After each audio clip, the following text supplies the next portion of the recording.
New Thought Media Network.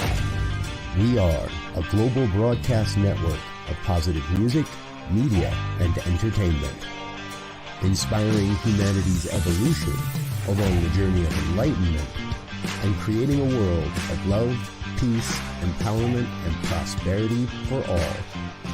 New Thought Media Network. Positively inspiring. Free my mind, open my heart with the whispers of truth. To live a conscious life, to live a conscious life on the growing edge. On the growing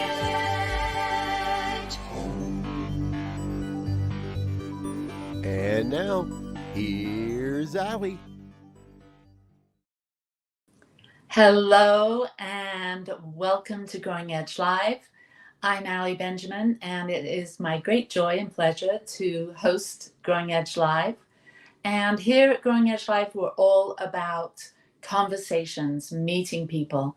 And so we have these chats every week, and you can watch live like you may be doing right now.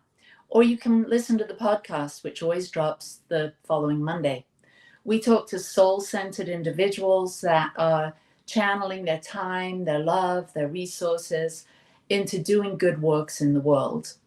And so you can listen to these. I have a wonderful library of shows that you can peruse and hear from people from all walks of life that are using their lives to support others, to inspire others, and to help people heal. And so I'm so grateful that you're here. And we have another beautiful soul guest today, Marty Bacher. And Marty has been a friend of mine for many years. We're colleagues. There he is. And I'm going to read his bio because he is venturing into a whole new journey in his life.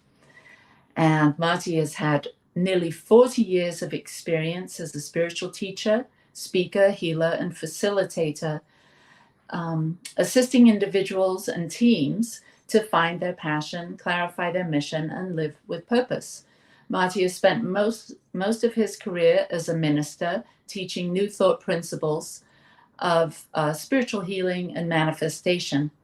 And as a lifelong student of metaphysics, his life and teachings were further transformed by studying and incorporating the heroic journey, a universal story which Joseph Campbell has documented as a lifelong student of metaphysics by combining tarot and the heroic journey and universal spiritual principles. Tarot Journeys is the culmination of his career as a spiritual teacher and counselor. So Marty Bacher, welcome to Growing Edge Live. Thank you. I'm honored to be here. Yeah. So we just got a little glimpse of your website that was just popped up. And so here we go. Become the hero of your adventure using the power of myth and the symbology of tarot. Each of us is on a heroic journey. Beautiful.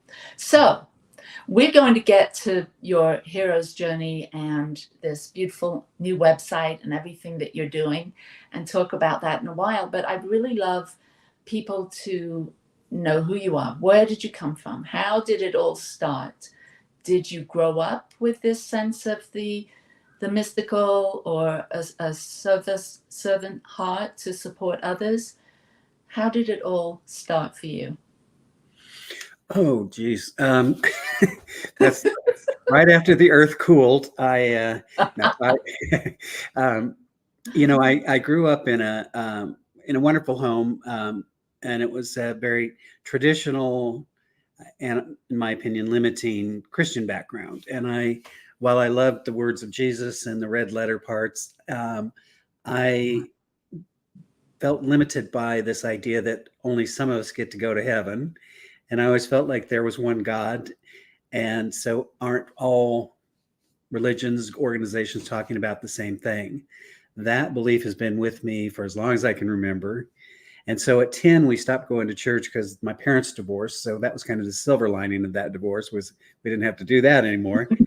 And I vowed right then and there to never go to church again, which didn't work out so well because I ended up spending a life in ministry. But sometimes the things we say never to are the things that absolutely show up in our life. But I found my way through trial and through crises of knowing I needed to find a better way to deal with my life. And that led me to go into a New Thought church. And I've always had a servant's heart. I've always, so I signed up to help out with the kids program because I thought that'd be fun. I've always loved kids, and that really did change my life. And before I know it, I was traveling in a bus across the country with 10 screaming teenagers, hormonal teenagers, and loving it, taking cold showers and sleeping in bad beds, but camp, and just really found that passion for serving others. That led my entry into ministry. And then, I've been doing some form of ministry for nearly 40 years now, which is quite amazing. Wow. Yeah. I seem to recollect because when we met, you were serving at the Salt Lake Center in Utah, Salt Lake Center for Spiritual Living. And I think I remember hearing 20 years. And then now it's so much more. I'm like, wow, we've known each other a long time. A long, long time. A long time. So things have changed for you since you left the Salt Lake Center. But backing up a minute, where was your first church? Where did you first serve? So when I went through sort of this crisis, which we'll talk about supreme ordeals later, but I knew I needed to find a better way. And so a friend invited me to this church that she went to. And of course I didn't do church, but for some reason I said, go, and walked into this environment of joy and happiness and people hugging and clapping and carrying on like they weren't in church. And and the minister at one point in the prayer said, "We bless all priests, all rabbis, all ministers and teachers of every faith. For we know there's one God and honor the many pathways to its understanding." I was like, oh my God. So I got very involved in that organization, and then was planning on going into ministry, and found my way to California, a place I said I'd never live, to do something I said I'd never do. And so there it is. But my first ministry was in Dallas, Texas. And I've always seemed to be attracted to go to places of conservative values, to be kind of a liberal light. Hence Utah too, right? Yeah, Utah, Idaho. So Texas, so you served there for a period of time. Then where did life take you? So I took a church for a couple of years in Dallas, and then I was invited to start a new ministry, which is a nice way of saying I got fired, and started a new ministry. Was there for about 7 years, and then went to Oklahoma City, and then decided I would move into a different form of that. My partner and I moved to Sun Valley, Idaho, and so I got to be the minister's spouse for a while, and then helped start a couple of organizations and did some consulting work. And then part of the consulting work was in Salt Lake City. I was living in Sun Valley, Idaho, and ended up taking that church for quite some, 7 years or something like that. And commuting for the first 3 or 4 years from Idaho that was crazy, but it was wonderful actually in many ways. So, I often say my card in the tarot deck is the Fool, which kind of just says, what cliff, jump, see what happens. And that really in many ways has been the way I've just trusted the process. Yeah, I remember when that period of time when you came to Utah, because our church was just 20 miles or 30 miles away, and you and I worked together, and you really supported our new ministry, our new work in Ogden, Utah, and were just such an incredible mentor and friend and support that really helped us establish our board of directors and understand more about all of that. So thank you for being there for me and for our community. Well, thank you. It's been an honor. I love what you've done. Oh, thank you. And I remember when you were making that long commute, and I also remember when you actually moved to Utah, and wasn't there a horse involved? Yes, Yes. So yes. are you a horse lover? Absolutely, yes. So Yeah. tell me more about that, because I've never, like, horses intimidate me a bit. They're just such big creatures. And I know they pick up your energy. And so I'm always sort of aware. I do a little like auric cleanse when I go near a horse so it can't sense that I'm nervous. But I'm wondering, what has your relationship with horses, how has that supported you? Oh my gosh. In my family, there's always been horses. I had cousins that raised quarter horses and that sort of thing. And when I grew up in outside Denver, Colorado, it was still pretty rural at that point. So there was always this huge field with these beautiful horses across the way. And I just always had sort of an affinity. But it really wasn't until that point in Idaho where we had a horse property and offered to let a couple of rescue horses come live with us. And again, saying yes. But I learned so much about intention, because horses are so sensitive. I mean, if you ever think about how horses run together full out as a herd, and all of a sudden they turn all at the same time. Well, somehow there's communication going on.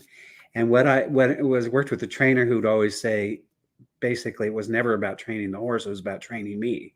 She's like, where's your intention? What are you doing? You know, because they do pick up the energy. And if you're frantic, they're like, oh my God, we're in danger. So I got to act out. And so over and over, it was like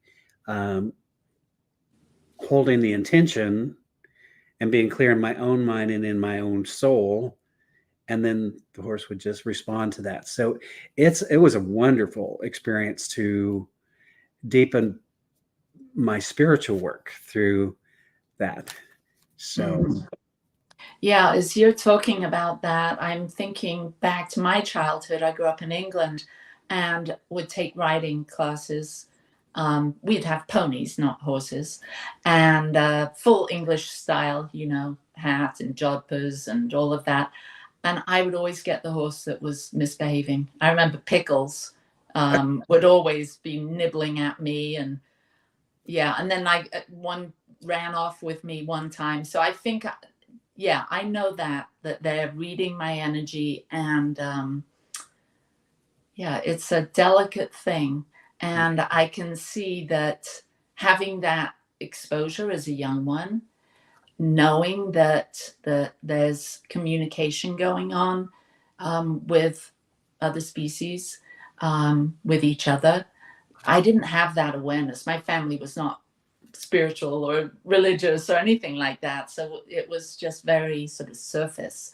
But it sounds like you developed a deeper connection or a deeper awareness that there are other energies or dimensions to life. And maybe that's supported you in becoming a tarot practitioner, which we'll get to in a minute. Yeah, I've always had a connection with the divine, whatever you want to call that.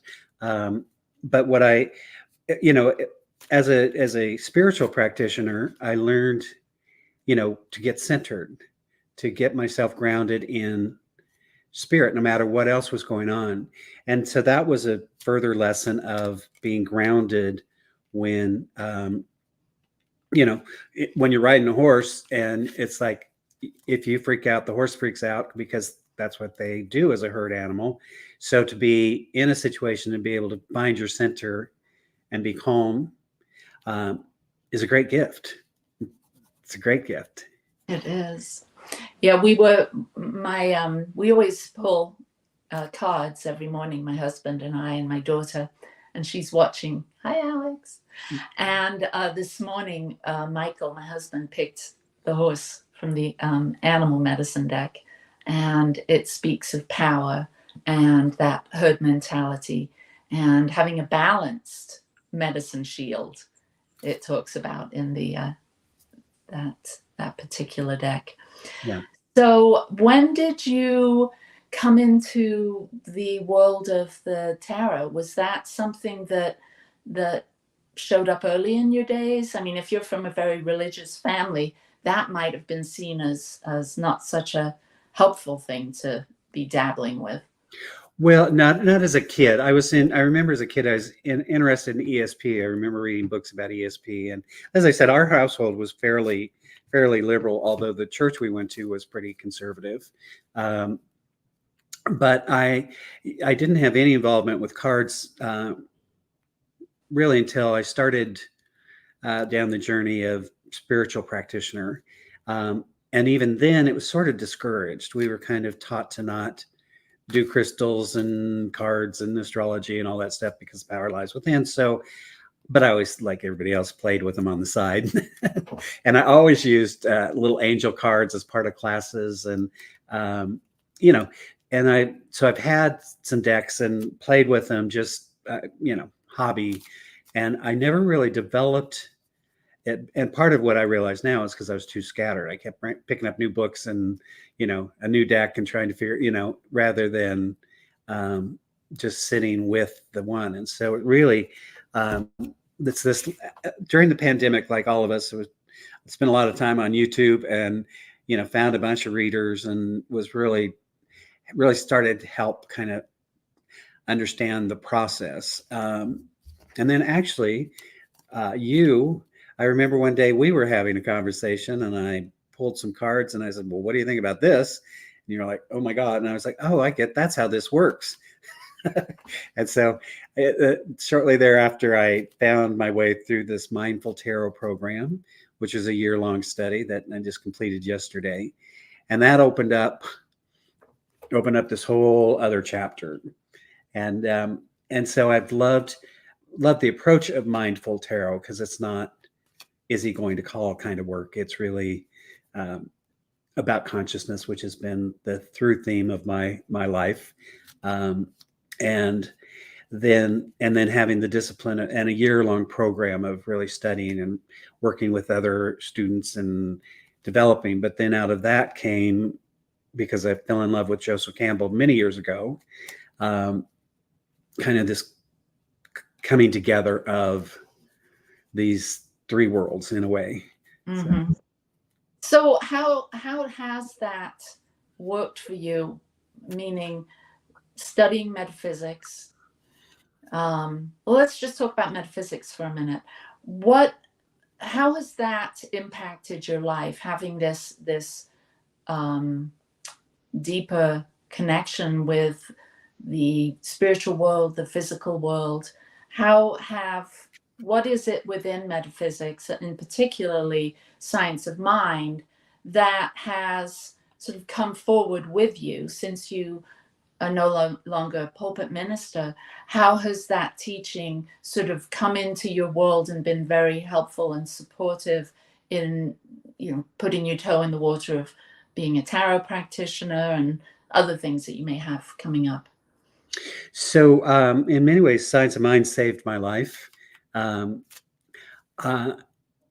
I came out of a time of crisis, like many of our people that find their way to our centers do, because I was looking for a different way to do it. When I found an approach that was universal, talked about universal spiritual principles, and began to understand that there's a commonality between all the religious traditions, at an inner level, they all teach love and compassion and understanding, and they're different on the outer in terms of ritual and all that, but there's a common thread that runs through all. And so it taught me that my mind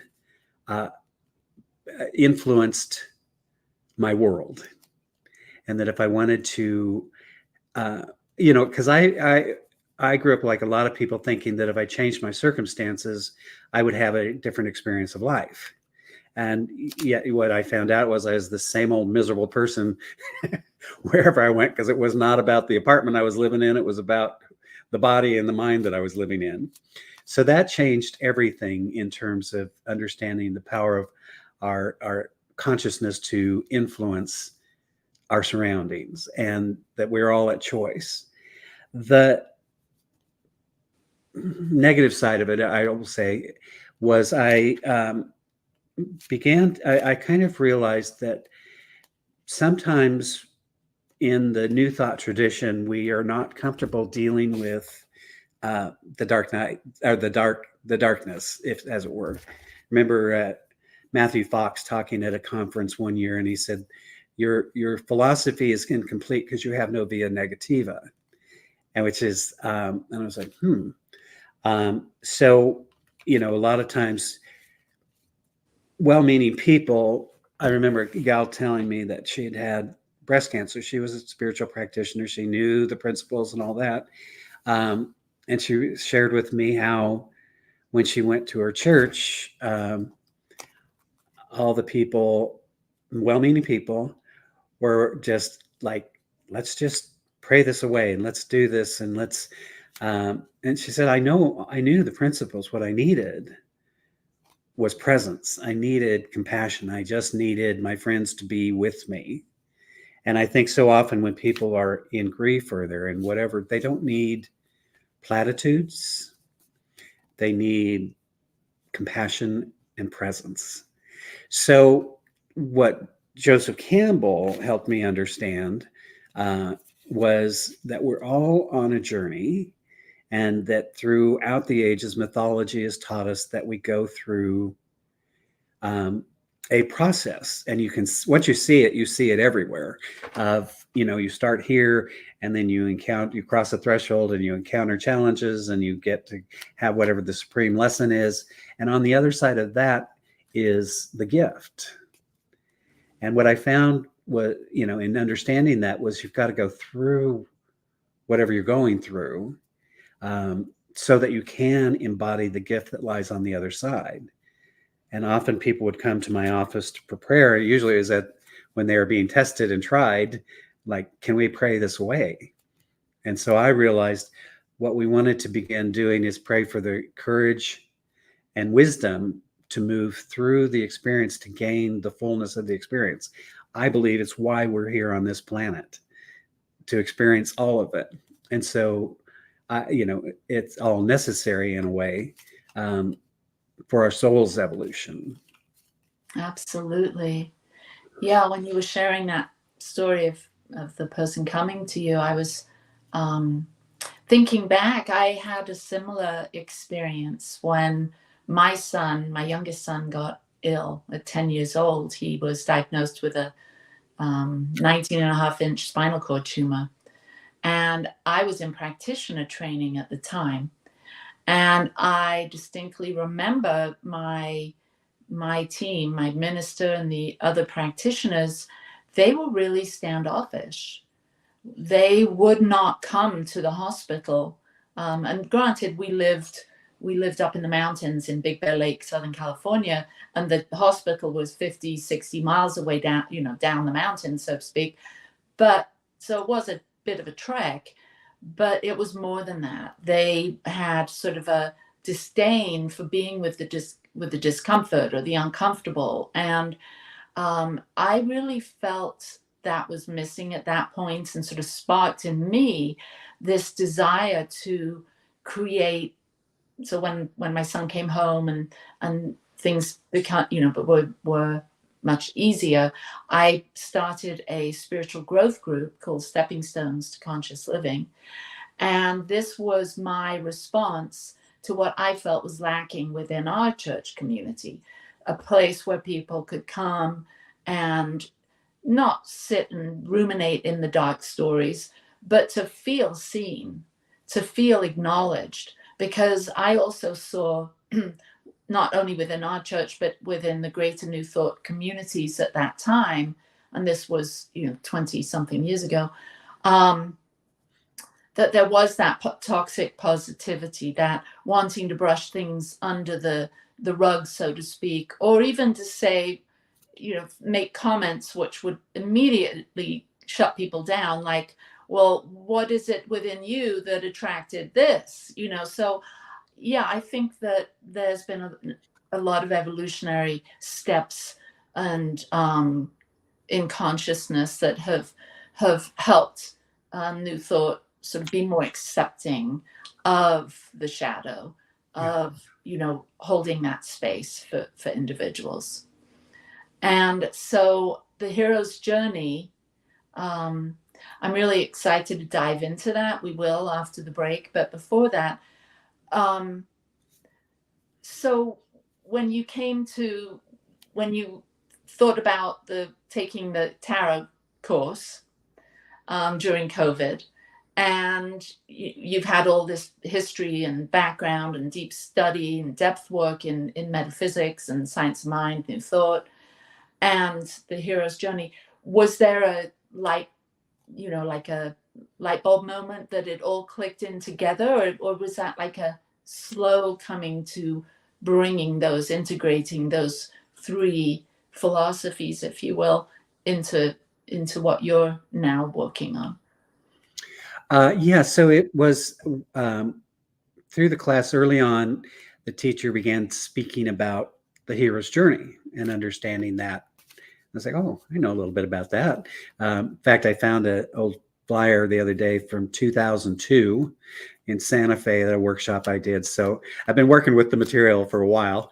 And I was like, oh my gosh. So I shared some things, and I already had sort of a diagram and all that sort of thing. And literally the spread that I'm using came to me in a dream. And I was like, oh.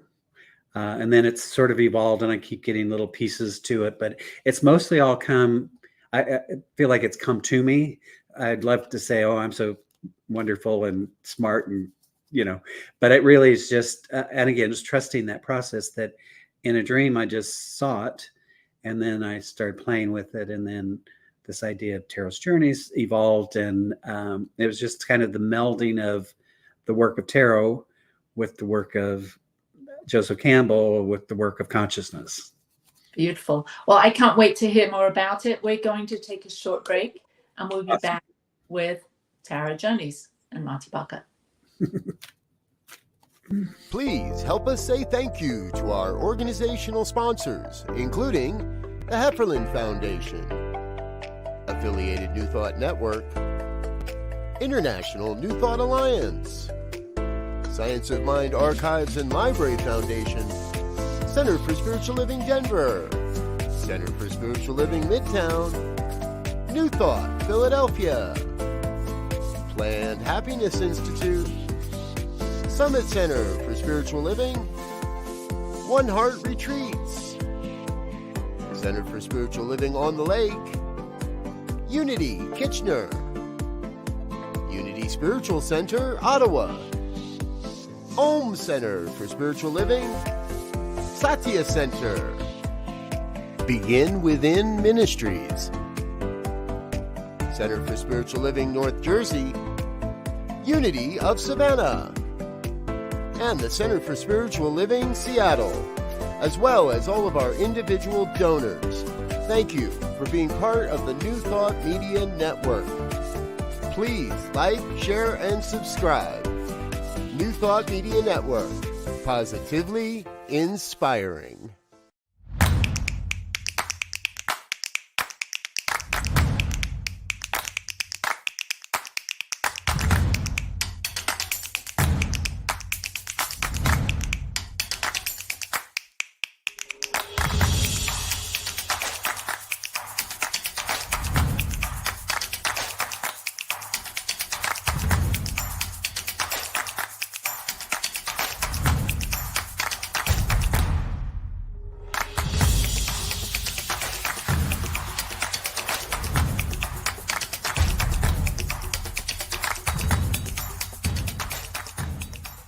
People of African Descent New Thought Group proudly presents Celebrating Our Soul, Consciously Creating Change at Unity Village, Thursday, August 1st through Sunday, August 4th. some of our greatest keynote speakers, some of our finest musicians and vocalists, some of our amazing and experienced panelists, and some of our fabulous masterclass presenters will be there for you at Celebrating Our Soul, Consciously Creating Change at Unity Village this summer. Regular registration ends June 30th, so don't delay. Register today at padntg.com. Sponsorship opportunities are available at padntg.com. Volunteer opportunities are available at padntg.com. Go there now, padntg.com. See you there.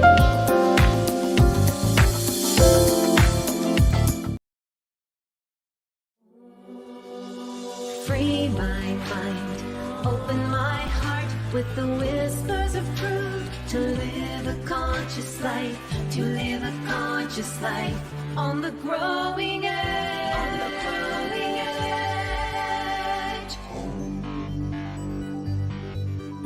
And now, here's Allie. Welcome back. And I would love to know about when someone comes to your website, and we've seen a few images of that.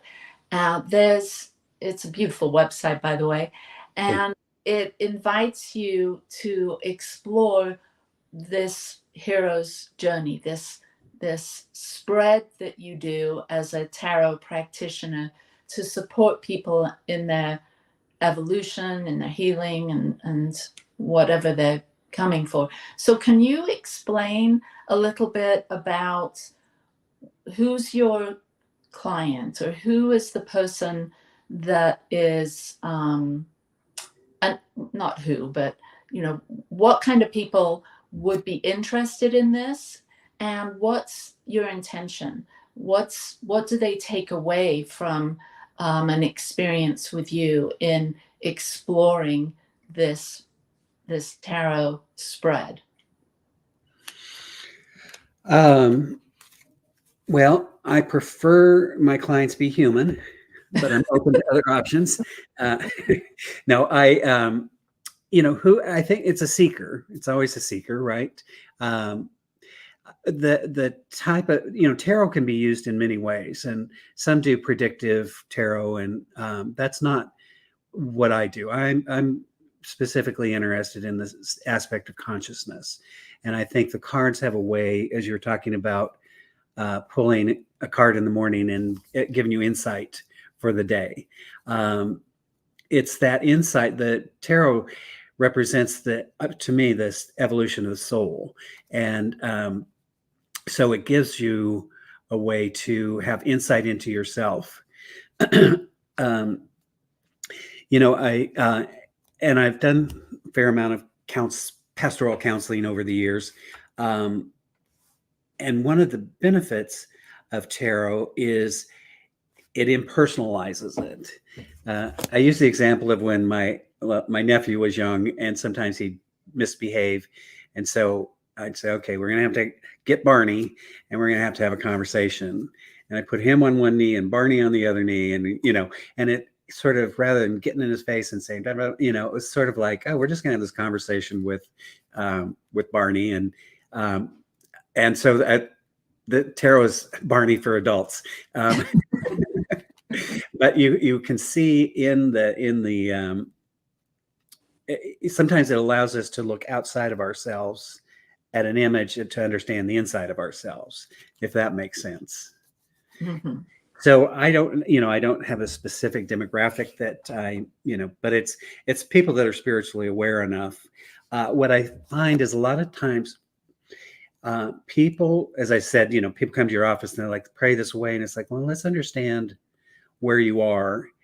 For me, in this particular model, I often, back up for a second. You talked about that question of what's in your consciousness that's creating this. The worst question ever, because but I found myself in that. I'm a person that suffered through depression most of my life, but I felt like I was doing consciousness wrong rather than just having a condition. So in looking at how to, I'm sorry, I kind of got stuck there. So when we get, it helps to know that sometimes things aren't about consciousness. Like if you're a gardener and you're in Ogden, Utah, I don't care what high consciousness you have as a gardener, planting in winter does not work, you know, and it has nothing to do with you or consciousness. It's the season we're in. So in being in, look, you know, in Ecclesiastes, it says unto everything there is a season. So for me, the ability to look at the heroic journey as a way of seeing, oh, here's where I am. Let me approach this aspect of my life just as I would approach the season that I'm in life. Does that make sense? I don't. Yeah, no, absolutely. Yeah. So what I'm sensing, and you and I have actually had a session, and I've been blessed to work through this spread with Marty, with you, and so we'll explore that in a minute. But the fact that there's seasons that we're going through, and when we're in the winter, we're not going to try and pickaxe the frozen soil to plant some seeds in that. And so there's different gifts that come by honoring the seasons that we're in. And so let's talk a little bit about this spread. I know that there's 10 cards that you select in. Why don't you explain that? How do you go about working with someone when you're doing a practitioner session, a tarot practitioner session? So I kind of do it in advance. I like to, we set up the time, we do that, and then I send out some materials. And if somebody's familiar with tarot and they have a card that resonates with them, then I use that as the seeker card. Otherwise, I just intuitively select, usually from the major arcana, which is the first 21 cards of the tarot deck. And that's just an intuitive process. Then I set intention, and then I will do the spread. I'll pull the cards, and then I like to have a day or so to be with it, because, as you know, a lot of stuff happens when I'm asleep. I'm most effective when I'm asleep. And so then that gives me time to kind of look at it, and I don't. It just gives me insight, but it's not until we actually have the conversation that I really get to discover. Like sometimes I'm like, this makes no sense, but then in the conversation, people are, oh my God, that's exactly right. I can absolutely see why it's there. And so we just walk through the process, and then it becomes more of a conversation of the insights. And so it's collaborative, and I love that. Yeah, it sounds like it, and it felt like when we did it, it's collaborative, it's very intuitive, and it's happening in that moment. So it's a dynamic process that the three of us, so to speak, you, the practitioner, me, the client, or the one taking the journey, and then the actual journey. Like, so there's these three parts to what's happening, and we're all sort of interplaying, interrelating, interconnected in that moment, that session, whether it takes 45 minutes or an hour, whatever it takes.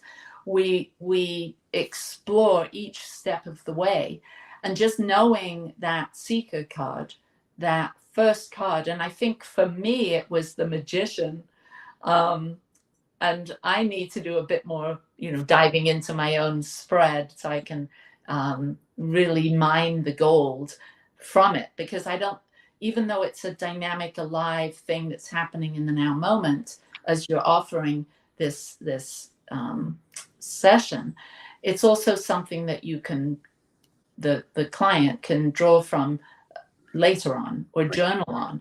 And so let's start with number one, the seeker. That's a particular character from this this tarot deck, and this character that's selected either intuitively or by your client, it has particular traits and qualities and characteristics and gifts, wisdom.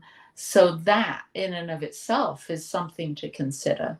And so let's start there and then move on to card number 2. And for those of you that are watching, you can see the spread. Card number 1 is the Seeker, and then card number 2 is the Ordinary World, I believe. Correct. So in the hero's journey, and I always like to say hero is a generic term like actor or doctor or whatever. It's not gender based. But our hero or heroine is living their life. A lot of times I use the example of Dorothy and the Wizard of Oz because we all know the story. But you're living your ordinary life, and in Dorothy's case, she's living in black and white Kansas, and then it moves to the call to the adventure. And there's 2 ways the call to adventure happens: either external or internal.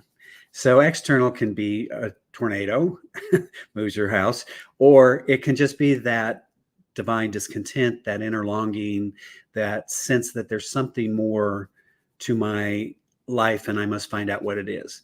Think about the great parable of the prodigal son. At home says, give me my fortune. I'm going to go live my life, and then finds themselves eventually in the supreme ordeal, because if you're a Jewish boy feeding pigs, it's not good. And there's a message in there that says, and then he came to himself and realized even my father's servants live better than this life. I'll go home. So that's a very simple, quick, heroic journey, but there always involves that element of leaving home or leaving the life. So they get that call to adventure in some way, shape, or form. Right. And I should say, this is just my version. Campbell has more. You can find people that have like 20 points. And, I like to keep things simple because I have a simple mind. And so, so usually early on in the adventure, there is what is card number 4, which I call the supranatural aid or mentor. If you think about Star Wars, and Luke meets this strange little green person, Yoda, who's there to help him. In Dorothy's case, she receives a gift of these shoes, but really doesn't understand the symbolic or the significance of that gift. So that's why I put the supernatural aid I think of it sort of like being angel on the shoulder, because it's often later in the journey that we really draw on that. Luke learns about trusting the Force early on, but then as the story gets better, it's really about trusting the Force, right? So then as we move forward, there's a point of crossing the threshold of like, now it's on. In some mythological terms, there's an entrance. And if you think about when you cross a threshold, you enter into a new dimension. Sometimes I think of it like the underworld. And so there's a commitment there. Then we find ourselves on the road of trials. And this is why we love movies and mythology and legend and all this stuff, because we want our hero to be tested, right? They've got to overcome something or embrace something. Now, when it's our own life, we can kind of think it sucks, right? Like, when it's actually happening, yeah. And that's when they show up in your office saying, let's pray this away. But I say, no, let us, you're being tested. And in my humble opinion, it's why we're here on the planet, having a human body. We're spiritual beings having this human experience. And that's part of why we're here. So let us gain the wisdom, the skills, whatever necessary as we move through this road of trials. At every point, there comes what we call the supreme ordeal. And the supreme ordeal is not the magnitude of the event. It's the moment when we come face to face with ourselves, or when we surrender to the process. And when I use the term surrender, I don't mean giving up, I mean opening up. Mm. I often use the example of Jesus in the garden. That's the supreme ordeal. It's not the crucifixion. It's the moment in the garden of surrender to this unfolding story. That's on the other side, he finds the Christ, correct? So once we allow ourselves to go through that and gain what our insight when we die to one way of being and born to a new way of being, Jesus talked about being born again. And death and resurrection is in mythology over and over and over. And in the tarot cards as well, that we're dying to one way of being, and so that a new way of being. So we find the gift or the reward, and then we make the choice to return home. And sometimes that involves its own return threshold and crossing that. So that when we return home, we now are living not as the person that left home, but we're achieving mastery of two worlds. Mm. So in my way of thinking, I believe that we're spiritual human beings. Some people identify more with the humanness and they're not any spiritual good. And some people identify more with the spiritual and may not be any human good. But to me, it's about finding that balance of how do I live in this physical realm and keep my spiritual essence. And that's the walk, isn't it?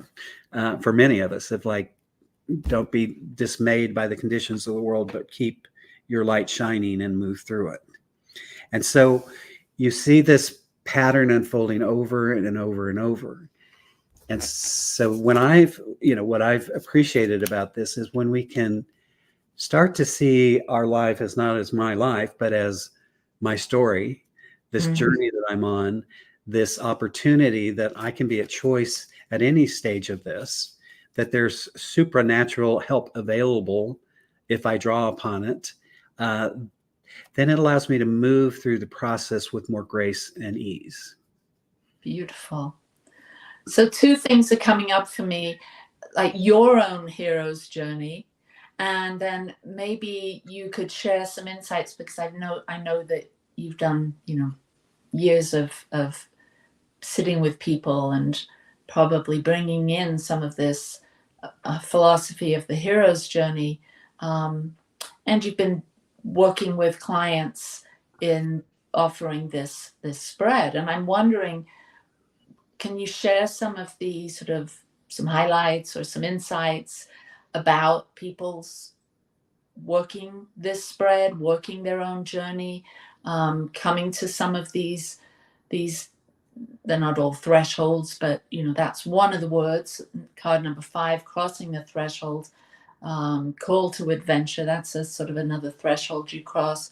So can you share some of the, either your own story of the hero's journey and how this has been significant to you, or maybe some people that you've been working with, without breaking any confidences, obviously, but to give us some insight into how significant it is to slow down and really do this inner work. Right. So let me tell you about this crazy woman I worked with named Allie. Oh no! Let me pull it up on screen. No, I'm kidding. No, it's. I think. I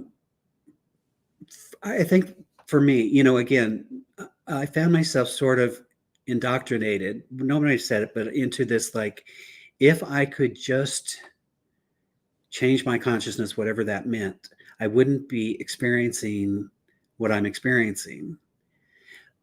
The work helps me understand that perhaps I have a soul contract that I often tell people that the way I got into ministry was by trying to outrun a police officer while drunk.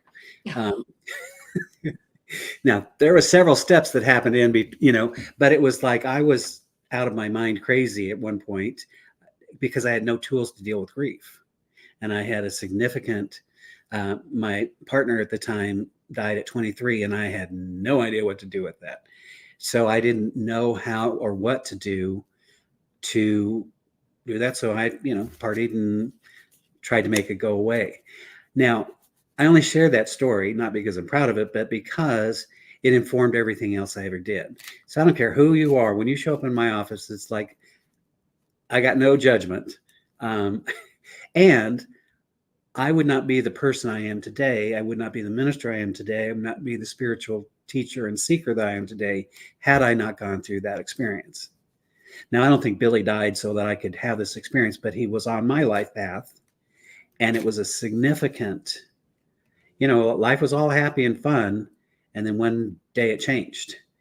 And so now I think, so when you can start to see that if you're in a human body on this planet Earth, you're going to have to deal with some stuff. It's what you signed up for. So when you accept, this is what I signed up for, you didn't have to accept the call. You didn't have to cross the threshold, but now you're in it. So how about we look at what skills can I develop as I'm being tested, as I'm moving through this? What do I need to surrender to? And often what we have to surrender to is our own divine magnificence. Mm. I can't tell you, myself included, how many times we try and carry that limited way of thinking through our lives. In fact, some of us that move into ministry and counseling and all that sort of thing are all working to heal our wounds, right? But when you can surrender to who you are truly, and then see this as just an experience you're having on the journey, then something magical happens. So I think it can be a tool for you to redefining trauma or recontextualizing.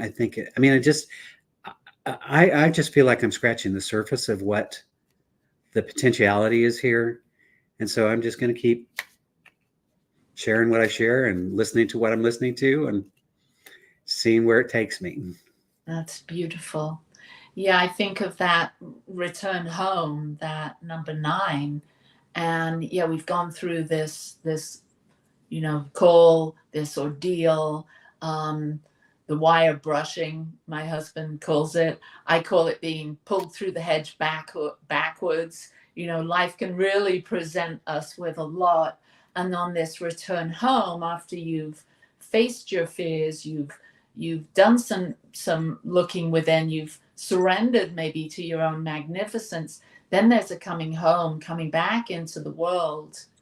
And I think this final card, Mastery of Two Worlds, there's this, and for me, I'm thinking of it's our ego and our essence kind of coming together in a very peaceful and authentically powerful way that we're better equipped. It's not to say I'm guessing that we can have several go-arounds of this hero's journey. It's not like one happens when we're in our 20s and then boom, it's over. It's all downhill. Life is but a dream after that. Right. That, it comes and goes. Yeah. And you can see that journey over and over and over. We enter it at different phases in our life.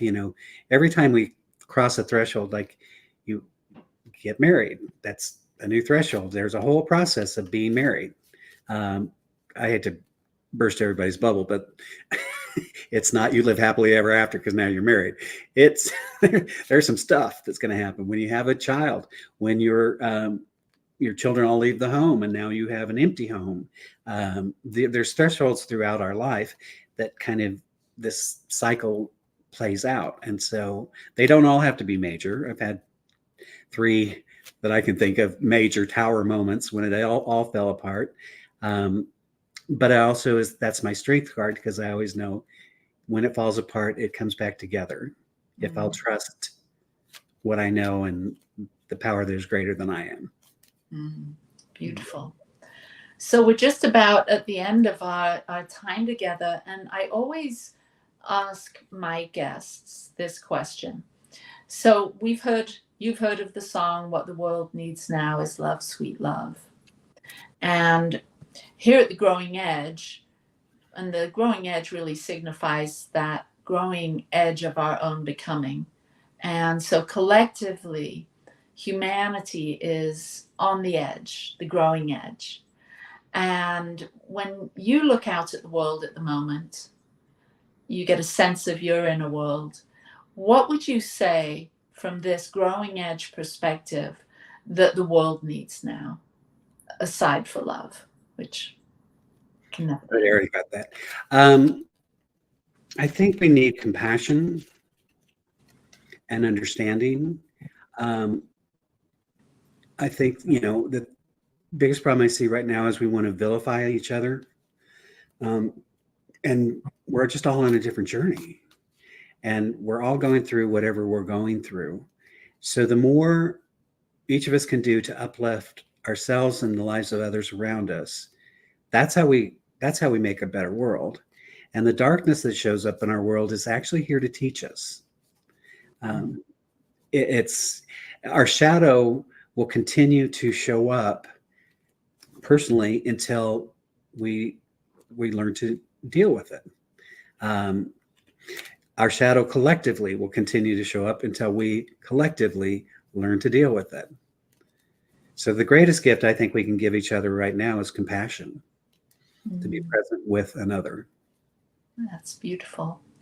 Well, thank you. I've really enjoyed not only our entire journey together for the last many years, but this new chapter for you, this Tarot Journeys, and seeing your light be fanned, your flame be fanned even brighter through this course that you've just ended yesterday. Congratulations. Thank you. And for this beautiful new venture into supporting people to take a deeper look, to take some time to examine these different chapters or phases or parts of the journey that we're all on individually and we're all on collectively. And I trust and know that you will touch the lives of many with this beautiful new vision that you're casting and the guidance that you give just by being there. You truly are a light and a support and a guide. Well, you have been for me, and I know you have been for many, many others. So thank you so much, Marty. I appreciate you and love you very much.